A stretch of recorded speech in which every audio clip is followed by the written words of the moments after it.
Mga kapatid, magandang gabi po sa inyong lahat.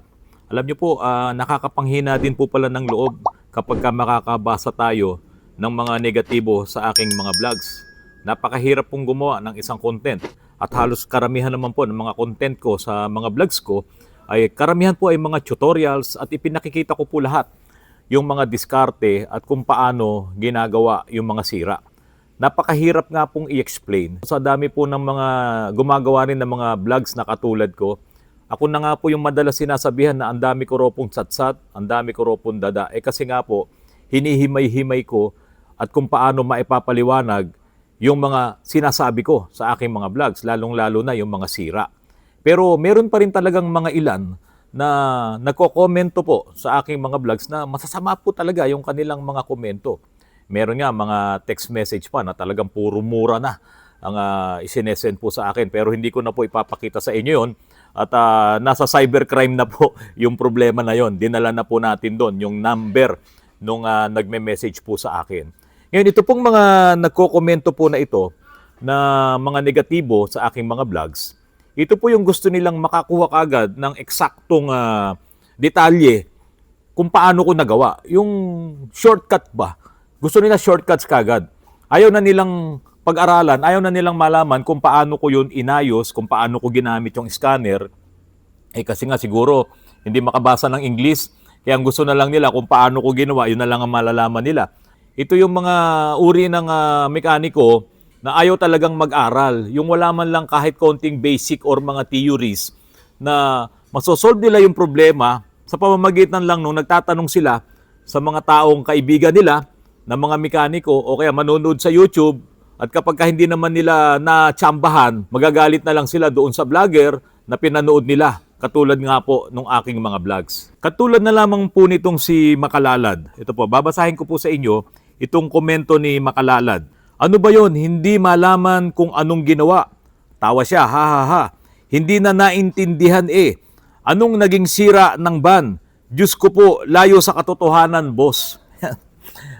Ipinakita ko yung vlogs na ito, yung tungkol dun sa high ace ban na ginamitan ko ng scanner at ikinumpara ko din doon sa Fortuner yung mga data streaming, live data streaming na ginawa kong pag-diagnose doon po sa high ace ban po na ito. Palibhasa siguro, hindi nila alam kung ano yung mga nakikitang mga numero, mga detalye doon sa data streaming na yon.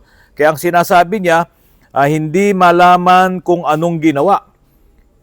Kung panunuorin nyo yung vlog, iyon po ay pagdadiagnose pa lang. At sa dulo nga nung vlog po na yon, doon napatunayan ko na may problema doon sa kanyang accelerator position dahil hindi nagwa 100% hanggang 25 lang. At nakita ko rin doon yung injection feedback na hindi maganda yung reading doon sa scanner.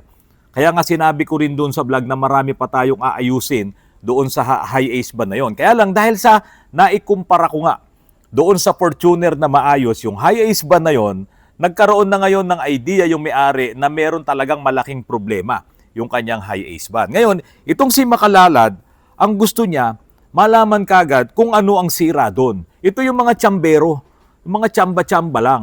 Na halimbawa, sige, nakita mo, hindi maganda yung reading doon sa accelerator position. Ang pwedeng maapektuhan doon ay yung TPS at maging yung kanyang throttle body. O hindi maganda reading, papabili na kagad sila. Hindi ko gagawin yun. Dahil hindi pa yun final, hindi pa yun sigurado na yun ang problema. Dahil nga, yung injection feedback ay hindi rin maganda yung reading. Ang gusto nyo kasi kagad, rekta eh. Kaya hindi mo talaga maintindihan kasi wala ka man lang basic talaga sa pagmimekaniko. Kasi highly technical na itong mga pagmimekaniko ngayon. Napakalinaw nung ipinakita ko sa vlog na hindi maka 100% yung accelerator position doon sa reading sa scanner. Hanggang 25% lang ang nare-reading niya.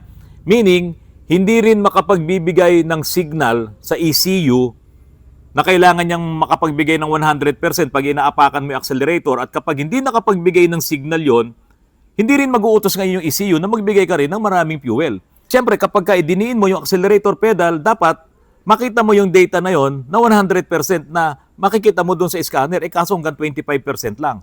Kaya nga doon pa lang magkakaroon ka na ng idea na hindi talaga magkakaroon ng power to. Talagang low power to kasi doon sa scanner dapat mag 100% yon. pero wala tayong makitang 100%, hanggang 25 lang. Kaya lang, baka hindi maniwala yung customer ko. Kaya hinila ko siya. Sinama ko siya doon sa Fortuner. At sinubukan ko yun sa Fortuner at naipapakita ko nga doon na kapag dinidiin ko yung pedal, nagwa 100% at talagang makakita mo, nagagalit yung makina. Pero sa kanya, hindi nangyari yun. 100. Diba? Yung sa'yo, nakadiin na ako, totally lahat, ayaw umabot sa 100. At isa pang bagay, doon sa vlog ko po na yon, kitang-kita naman doon, yung throttle valve, hindi siya bumubukas. Sa mga diesel engine po kasi, kapag on mo pa lang ng susi, yung throttle valve na yun, bubukas na yun, na open yun. Hindi yan katulad sa mga digasolina na siya yung nagko-control ng vacuum, ng hangin. Sa diesel po, hindi. Dahil ang hangin manggagaling sa labas sa diesel, hindi katulad sa digasolina, vacuum yun. Kaya doon sa diesel, kailangan naka-open yun, pero hindi siya bumubukas. Ipinakita ko rin sa video yan. So yung mga clues na yon, yung mga findings na yon, kung ikaw ay mayroong kukote, malalaman mo, iisa-isahin mo yon, yung 25% lang, nakadiin na yung pedal, yung throttle, hindi makabukas ng todo yung throttle valve. So pasok na yun ngayon sa utak mo na iyon ngayon yung isosolve mong problema. Di ba? Ngayon, kung hindi nyo naiintindihan yon, baka nga talagang wala pa kayo kahit katiting man lang na basic knowledge sa pagmemekaniko, hindi nyo talaga makukuha yon. Pero once na kayo ay talagang mag-aral, or kaya lawakan nyo pa yung pangunawa nyo, aralin nyo pa yan kahit kayong mga mekaniko na, darating ang panahon, maaalala nyo itong ginawa ni Autorans. Yun pala, yung vlog na yon ni Autorans. Medyo technical na po kasi yung ipinakita ko po sa vlog na yon. Kung mga regular na mekaniko na gumagamit talaga ng scanner at talaga nakapag-aral sa TESDA or nakapag-aral talaga sa eskwelahan, alam nila yung ipinakita ko na yon. Yung iba nga nagseselos pa, nagme-message sa akin, Autorans, wag mo naman ipakita lahat kasi wala na nagpapagawa sa amin. Hindi naman siguro wala dahil napakaraming sasakyan. Hindi nauubos ang sasakyan na magpapagawa sa inyo. Ngayon, dahil nga sa yung ipinakita ko ay highly technical na yan. Kung hindi ka gumagamit ng scanner o kung ikaw yung mga mekaniko na talagang walang background sa paggamit ng scanner or talagang kakaktiting lang ang iyong technical knowledge, hindi mo talaga maiintindihan yung ipinakita ko dyan. At mga kapatid, marami rin yung mga nagkomento ng maganda. Lalo na yung mga mekaniko na nagsumisibol pala ngayon. Na nagulat sila na yung palang scanner ay pwede kang makapag-detect ng errors or makita mo ang problema ng mga sasakyan sa pamamagitan ng live data streaming na yon. Kailangan lang talaga alam mo lahat yung mga abbreviation doon. Tulad yung yung ACC, no? ACC POS. Ano yun kung talagang hindi mo alam ang tungkol dito sa pagmemekaniko? O yung ACC, accelerator, POS, position. Kung wala kang kaalam-alam doon, hindi ngayon papasok sa utak mo na pwede mo palang makita yung accelerator position na yon. O, yung injection feedback. Kung hindi ko yan na-explain dito sa vlog na to, marami ngayon ang magtataka, ano ba yung pinagsasasabi nitong si Autorans na to? Yung injection feedback na yon. At kayo yan, hindi nyo kasi naiintindihan kung ano ang trabaho ng injection feedback. Kaya tuloy, kung ano-ano na yung mga binabanggit nyo, nagsasalita pa kayo ng masama kay Autorans. Pero darating ang panahon, yung mga inilagay ko dito sa vlog na to, kung kayo ay magmemekaniko or kahit hindi kayo magmemekaniko, darating ang panahon, pakikinabangan nyo po yan. Meron kasing mga mekaniko, meron din yung mga nagdi-DIY, bumili sila ng scanner. Kadalasan nga, binibili nila yung maliliit lang, yung parang cellphone lang na ganito. Kulang talaga yun sa features. Walang data streaming, karamihan ng ganon. So, pinaka-importante, yung may data streaming. Ngayon, yung meron ng mga maliliit na scanner, ang talagang makukuha lamang nila dyan ay yung fault codes, yung DTCs, no? Yung diagnostic trouble codes. Makikita mo yung numero, saka yung letra, sasabihin, halimbawa, PO 3300, mga ganyan, PO 695, yun lang ang makikita mo. Tapos titignan mo sa Google. Okay, i-check mo ngayon sa Google yon. Diba? Pag check mo ngayon sa Google, nandoon mga sinasabi, si ganito, si ganyan, si ganito, si ganyan. Iisipin mo na lang sa utak mo yun. Pero kung gagamitin mo yung data streaming, lahat ngayon ng sinabi ni Google doon, no, hahanapin mo yun doon sa data streaming. At makikita mo ngayon yung mga datas na ilalabas ng scanner.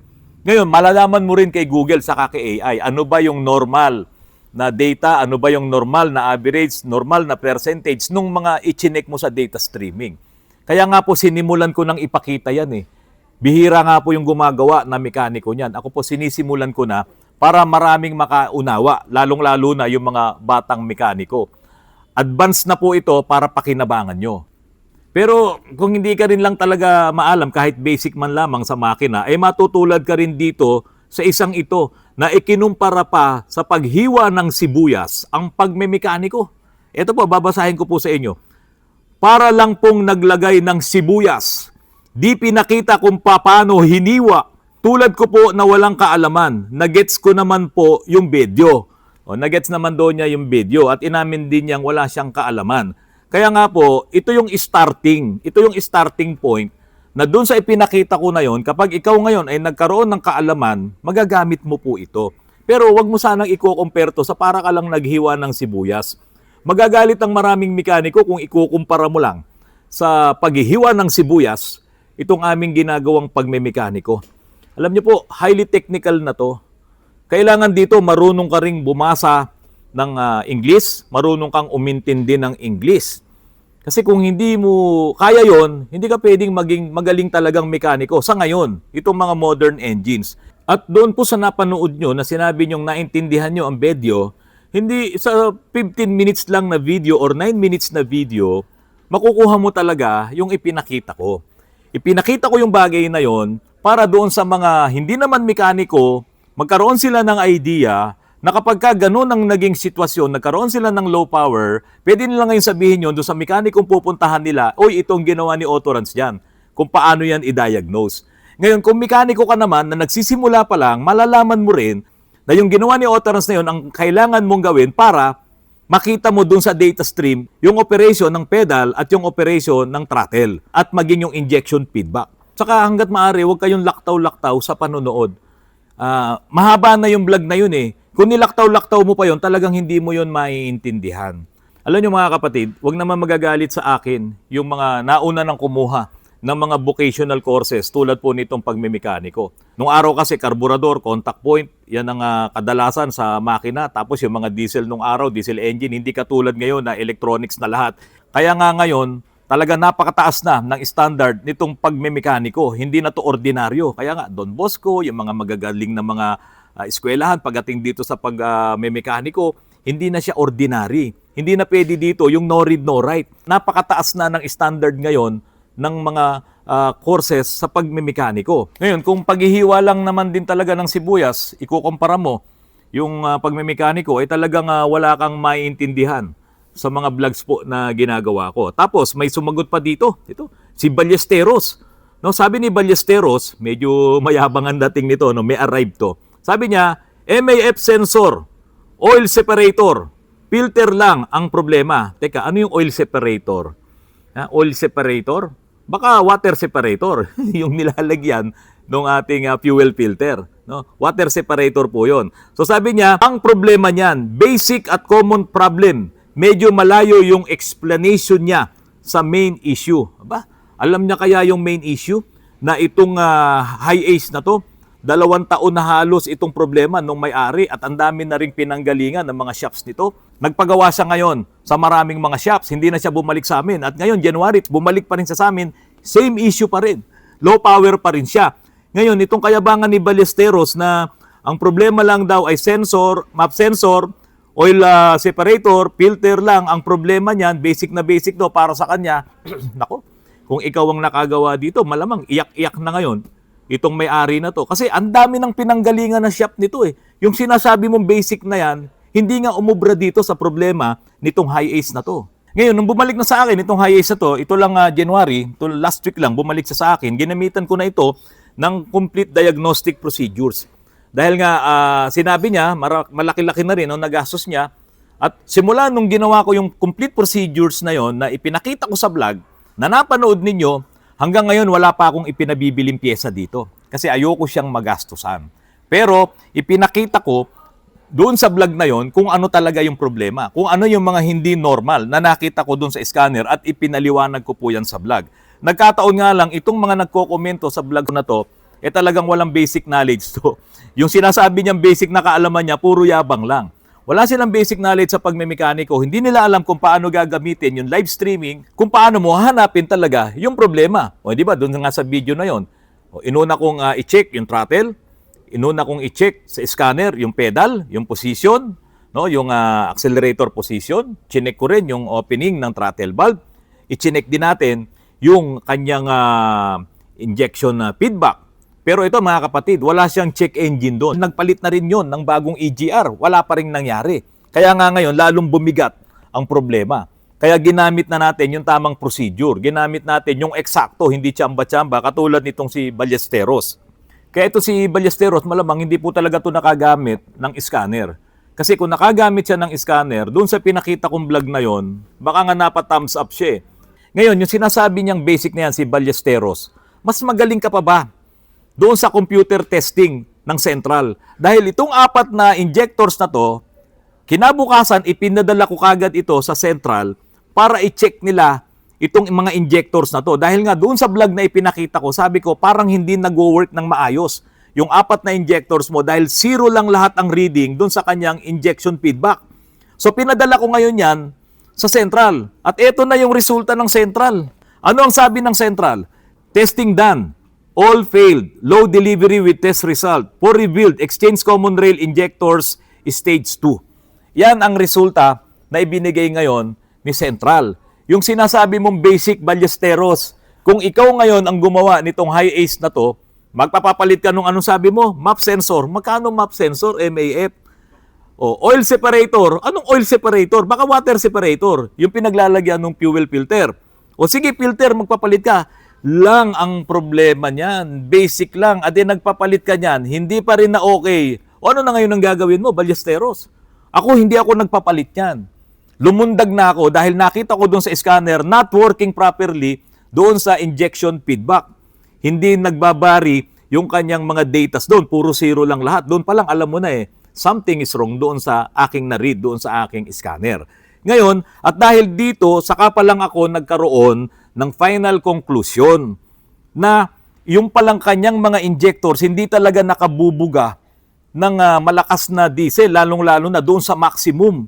Ayan, tignan nyo po. Nandiyan yung 4 na results doon sa ginawang testing ni Central at bumagsak nga po lahat yung 4 na injectors po na yan. At doon sa kanyang maximum, yung fuel delivery doon, bagsak talaga. Kaya nai-start mo, nare-revolution mo na hanggang 25% lang kasi hanggang doon lang talaga ang kayang ibigay ng 4 na injectors. At dahil dyan, nagkaroon tayo ng conclusion dito sa ipinadalang resulta ni Central na yung kanyang mga injectors na mismong nagbibigay ng diesel ang dahilan ng low power.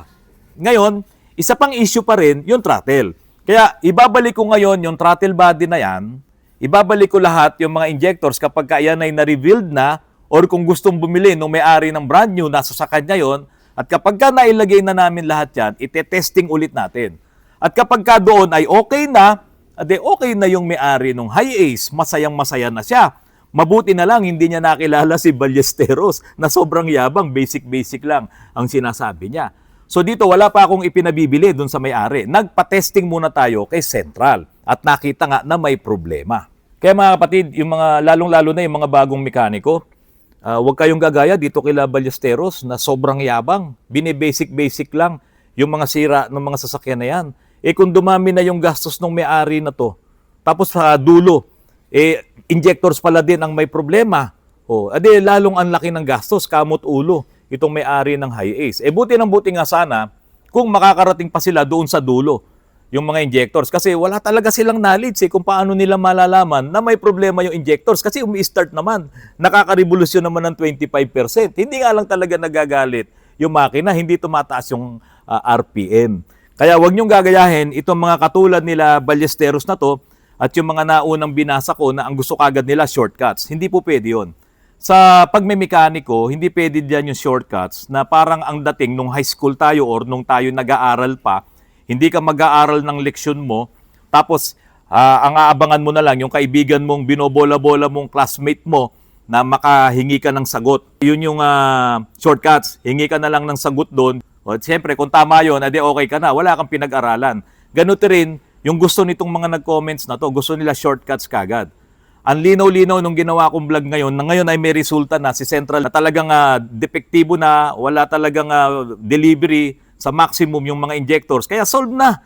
Hindi na rin ako nahirapan masyado. at hindi ko napabili ng maraming pagkakagastosan yung may-ari. Kaya mag-iingat din po kayo. Yung mga gustong magpagawa, iwasan nyo yung mga ganitong mekaniko na sobrang yabang ang dating. Mga kapatid, maraming salamat sa patuloy na pagtangkilik nyo po sa aking channel. Sana huwag kayong magsasawa. At ngayon talagang kwentuhan lang muna tayo dahil kanina malakas ang ulan dito, hindi na ako nakapag-vlog dyan sa labas dahil ayokong ako'y maulanan at baka tayo magkasakit. So kayo ganun din kayo, mag-iingat kayo. Iwasan nyo magkaroon kayo ng mga karamdaman ngayon. Napakahirap po kapag mayroong karamdaman, mayroon na namang naglalabasan na mga sakit na napakatagal pagalingin at napakadelikado. Kaya mag-iingat po kayo. Mga kapatid, maraming salamat. Magandang gabi po sa inyong lahat.